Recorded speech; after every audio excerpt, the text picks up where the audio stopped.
दी banking गुरु में आपका स्वागत है। आज इस वीडियो में हम डिस्कस करेंगे different financial and economic environment में चेंजेस और उसका इम्पैक्ट हमारी इन्वेस्टमेंट्स पे। पहले देखते हैं लास्ट की 2-3 महीने की डेवलपमेंट्स क्या हुई हैं। पिछले 17 सालों में पहली बार इंडियन इकोनॉमी में करंट अकाउंट डेफिसिट की जगह करंट अकाउंट सरप्लस आया है। मीनिंग देयर बाई के ओवरऑल इकोनॉमी में लोगों ने सेविंग्स ज्यादा की हैं और एक्सपेंडिचर कम किया है। It may be Covid impact but it has a impact कि ओवरऑल साइकिल जो है वो अभी फुली गियर अप नहीं हुआ है, which is not a good sign. एक डेवलपिंग इकोनॉमी में करंट अकाउंट सरप्लस, थोड़ा सा करंट अकाउंट सरप्लस नहीं होना चाहिए, रादर करंट अकाउंट डेफिसिट होना चाहिए। तो एक्सपेक्टेड है कि over a period of time जैसे इकोनॉमी ग्रो करेगी ये करंट अकाउंट सरप्लस भी करंट अकाउंट डेफिसिट में कन्वर्ट हो जाएगा। इसका इम्पैक्ट क्या हुआ कि बैंकों के डिपॉजिट्स, क्योंकि लोगों ने स्पेंड कम किया, सेविंग ज्यादा की तो डिपॉजिट बढ़ गए, तभी सभी बैंकों के डिपॉजिट्स में आपने देखा होगा अच्छी ग्रोथ दिख रही है लास्ट सितंबर अक्टूबर में। जीएसटी कलेक्शंस तकरीबन अक्टूबर के महीने में 1 लाख करोड़ से ज्यादा की गवर्नमेंट की जीएसटी कलेक्शंस हुई, which is also a good sign कि economy is trying to come out of the COVID impact। Share market को देखें तो निफ्टी 12,000 को टच करने की कोशिश कर रहा है, जो कि प्री कोविड का 12,500 के लेवल के काफी नजदीक है। लेकिन जितना ये 12,500 के नजदीक जा रहा है, क्योंकि ये अब ट्रेड कर रहा है तकरीबन 28 प्राइस अर्निंग रेशो पे, वेराज एक average price earning ratio Nifty की जो है 22 के मल्टीपल पे है। दैट मीन्स अब ये मार्केट कॉस्टली होती जा रही है। 7,500 से 10,000 से 12,000 पहुंचना इतना रिस्की नहीं था। अब ये रिस्क रिवार्ड रेशियो 12,000 से 13,000 पहुंचने में it is towards more risk and less of the reward. It is a possibility कि हम लिक्विडिटी मार्केट में चलते ये मार्केट 12,000 से 12,500 से 13,000 भी पहुंच सकती है, बट ये 12,500 और 13,000 जो है 500 पॉइंट की ग्रोथ, ये it will be more risky. Probability of going down then going up will be more. और इस मार्केट में जो अच्छे फ्लेवर में रही सेक्टर्स फ्लेवर में रहे finance and IT sector definitely because of the COVID conditions, because of other environment, IT sector flavor में रहा। Financials इसलिए flavor में रहे because of the Supreme Court ruling कि हमें बैंकों ने NPA डिक्लेयर नहीं करने हैं अब 31 अगस्त के बाद, और उसके बाद 2 साल का moratorium restructuring.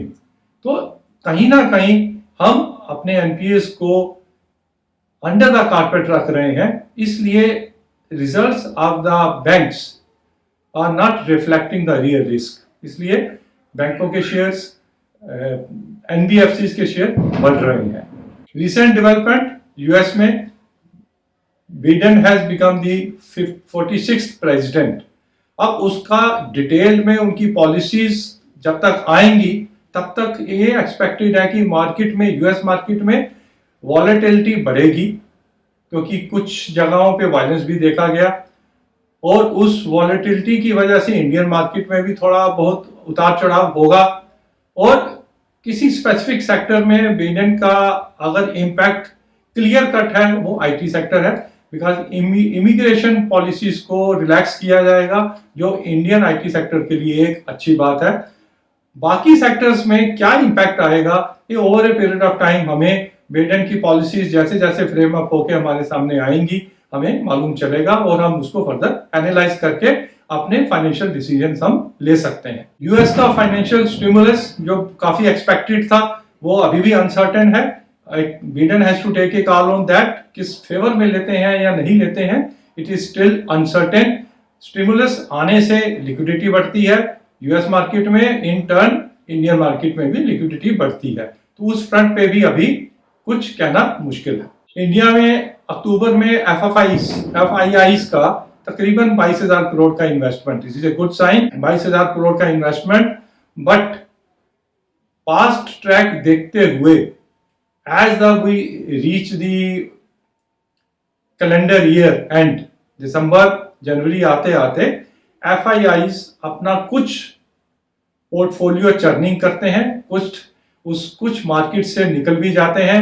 It will be very interesting to see कि दिस सीजन FIIs जो इंडिया में अच्छी इन्वेस्टमेंट कर रहे हैं वो क्या अपनी इन्वेस्टमेंट्स को विड्रॉ करते हैं, इसी लेवल पे रखते हैं या बढ़त में करते हैं, ये अभी देखने की बात है. RBI की तरफ से क्लियर सिग्नल है, no more rate cuts immediately. Inflation control में आएगी तो रेट कट्स हो सकते हैं, जो आनी मुश्किल है, इसलिए we can not expect rate cuts in the next 2-3 quarters.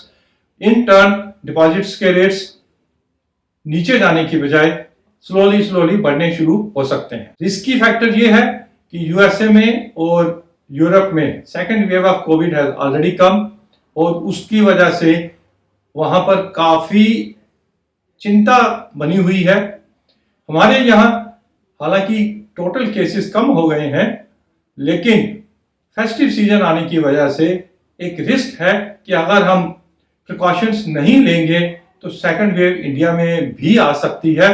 And India के लोअर लेवल के लोग, labour class, SMEs, small businessman, small salaried class तैयार नहीं है सेकंड वेव को झेलने के लिए. तो it can be more dangerous to for us, for the Indian economy, if there is a second wave. तो इट इज बेटर कि हमें प्रिकॉशंस लेके चलें. It is for everybody, so that वो हालात हमारे यहाँ दोबारा ना बने. अगर बनते हैं तो इकोनॉमी पे, इंडिविजुअल्स पे उसका इम्पैक्ट बहुत ज्यादा होगा, पहली वेव से भी ज्यादा.